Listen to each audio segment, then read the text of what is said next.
হাজারো বছরের পুরনো গুপ্তধন তারা কি পারবে চুরি করতে?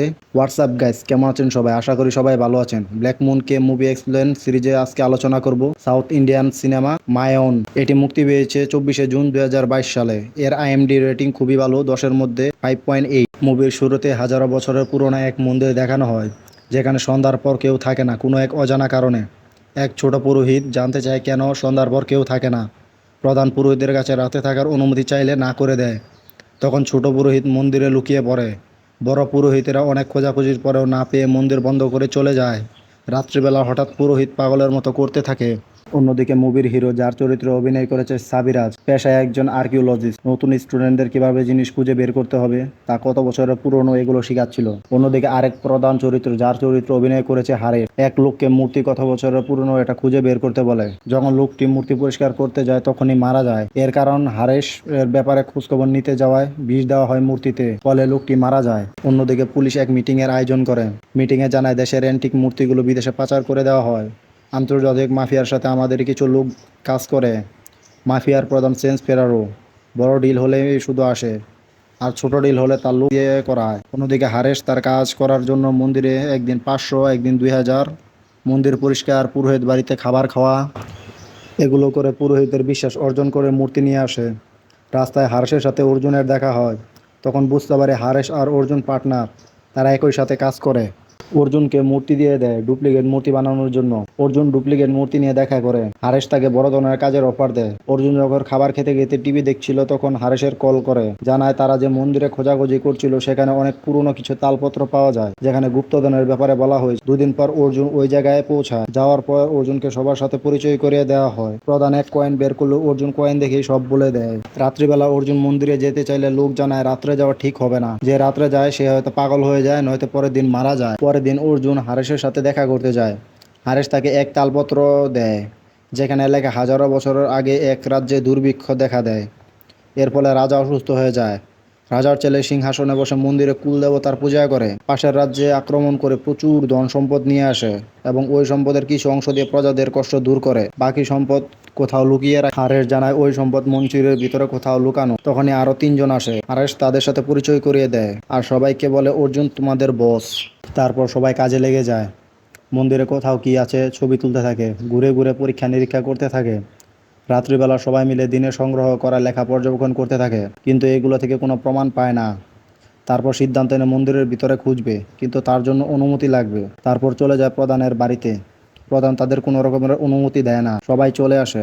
তালপত্র খুলে মন্দিরে রাত্রে যে আধ্যাত্মিক ঘটনা ঘটে তার প্রমাণ খুঁজতে থাকে। ভিডিওটি ভালো লাগলে সাবস্ক্রাইব এবং কমেন্ট করে জানাবেন। তারপর রাত্রে গ্রামে এক মঞ্চনাটকের আয়োজন করা হয়, যেখানে রাজার ওই কাহিনী বলা হচ্ছিল।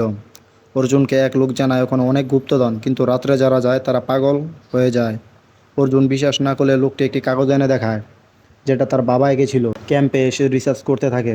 পরের দিন কিছু ডিভাইস সেট করতে থাকে মন্দিরের ভিতরে কি হয়, আর নিজের ড্রোন ক্যামেরা দিয়ে মন্দিরের ভিতরে স্ক্যান করতে থাকে। স্ক্যান করা শেষে ড্রোন নিয়ে চলে আসে।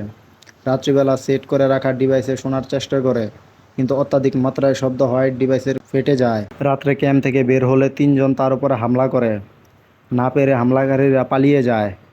রাত্রে আড্ডা দেওয়ার সময় তাদের রিসার্চ করে পাওয়া এক চিত্র দেখায়। চিত্রের বর্ণনা অনুযায়ী এক বিশাল সাপ ওই গুপ্তধনের হেফাজত করে, যার নাম কালিঙ্গা। দরজা খোলার জন্য এক চাবির প্রয়োজন, যা ওই মন্দিরে কোথাও লুকানো। তখন এক জোরে হাওয়া আসে, সবাই চলে যায়। এক লোকের হাতে ওই কাগজটি লাগে। পরের দিন অর্জুন বই পড়তে থাকে। তারপর লোক আসলে বাহিরে গিয়ে বাঁশি বাঁচানোর ব্যাপারে কথা বলতে থাকে। এটা শুনে বলে হারেসের লোক হারেসকে গিয়ে সব বলে দেয়। রাত্রিবেলা হারেস অর্জুনকে বাঁশির ব্যাপারে জিজ্ঞাসা করে। অর্জুন না করলে হারেস জানায় সেন্স ফ্রান্স বাঁশির ব্যাপারে বলেছে। পরের দিন মিনিস্টার আসে গুপ্তধনের ব্যাপারে কথা বলার জন্য। গুপ্তধন পাইলে যাতে মিনিস্টারকে দেওয়া হয়। অন্যদিকে সবাই খুব টেনশনে, এতদিনের কষ্ট বিফলে যাবে। আঞ্জনা বলে আজকে রাত্রেই মন্দিরে প্রবেশ করি। সবাই এতে রাজি হয়। হারেস সেন্স ফ্রান্সকে আসতে বলে। অর্জুন হারেসের কাছে যায় ডিভাইস আনার জন্য। হারেস অর্জুনের উপর নজর রাখতে বলে তার লোককে। অর্জুন সবাইকে বলতে থাকে কোন রাস্তা দিয়ে ভিতরে যাবে। যাওয়ার পর রাত 12টায় যে সাউন্ড আসে তা ক্যান্সেলের জন্য কী ডিভাইস ব্যবহার করবে এবং ডিভাইস কীভাবে কাজ করবে তা বুঝিয়ে বলে। দিনের বেলা মন্দিরে পূজা হয়। সবাই বেরিয়ে পড়ে। মন্দিরে প্রবেশ করে প্রথমে গরুর দেবতার মূর্তির কাছে যায়। দেওয়ালে লেখা কাগজের মাধ্যমে উঠিয়ে পড়ার চেষ্টা করে কিন্তু কোনো ক্লু পায় না। তারপর সবাই মিলে আলাদা আলাদা হয়ে খুঁজতে শুরু করে। প্রথমে আঞ্জনা, পরে পাবান দেখে তারই মতো একজন লোক অন্যদিকে হেঁটে যায়। অন্যদিকে কুবান পুকুর পাড় দিয়ে যাওয়ার সময় একটি বড় সাপ।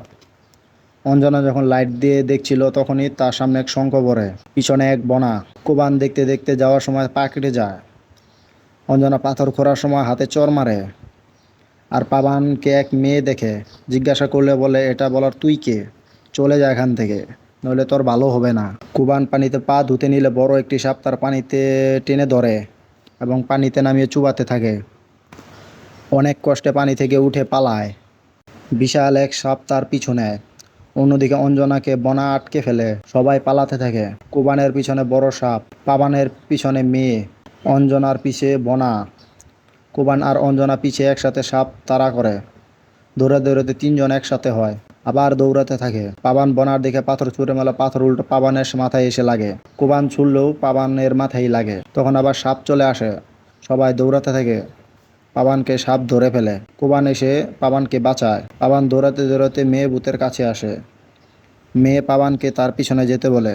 পাবান দৌড়াতে দৌড়াতে পিছনে যায়। হঠাৎ অর্জুন এসে তার হুঁশ ফিরায়। তারপর সবাই এখান থেকে যেতে যায়, তখনই শব্দ শুরু হয়। ডিভোর্সের কারণে সব ঠিক হয়ে যায়। অর্জুন সবাইকে বোঝায় মন্দিরে যা হচ্ছে সব ড্রামা। গুপ্তধন বাঁচানোর জন্য শ্রীকৃষ্ণের কাহিনী এক মিথ্যা। অর্জুন অনেক ভেবেচিন্তে মন্দিরে এক নকশা দেখে বলে, প্রত্যেকটা ভগবানের ওখানে একটা একটা করে চাবি রাখা। তারপর অঞ্জনা গরুর দেবতা, পাবান কৃষ্ণ দেবতার ওখানে, কুবান পানির নিচে চাবি খুঁজতে থাকে। সবাই চাবি পেয়ে যায় কিন্তু ফিক্স হয় না। তারপর তারা ওয়েস্টার্ন যায়, কিছুই পায় না। যখন চাঁদ উঠে, পায়ের মতো দেখতে জানলা দিয়ে আলো আসে। আলো দেখতে দেখতে মিসিং পিস খুঁজে পায়। অন্যদিকে সরকারের লোকেরা প্রধান পুরোহিতের বাড়িতে নোটিশ নিয়ে আসে মন্দির খোলার জন্য। অর্জুন ওরা মশাল জ্বালিয়ে রাস্তা খুঁজতে থাকে কিন্তু পায় না।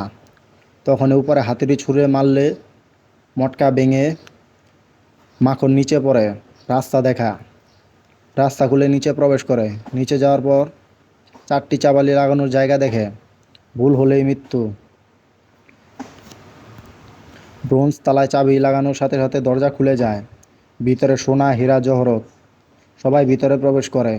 সরকারের লোকেরাও মন্দিরের ভিতরে চলে আসে।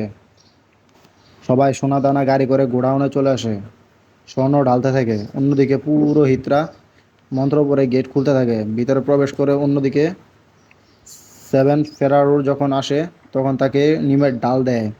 চেঞ্জ ফেরার অর্জুনের সাথে লড়তে থাকে। পরে জানা যায় অর্জুন আর সবাই পুলিশ কভারের আন্ডার কভার এজেন্ট। চেঞ্জ ফেরারু ও তার গ্যাংকে ধরার জন্য তাদের প্ল্যান ছিল। তারা প্ল্যান করে এই কাজ করেছে। ভিডিওটি যদি ভালো লাগে লাইক, কমেন্ট, শেয়ার করতে ভুলবেন না।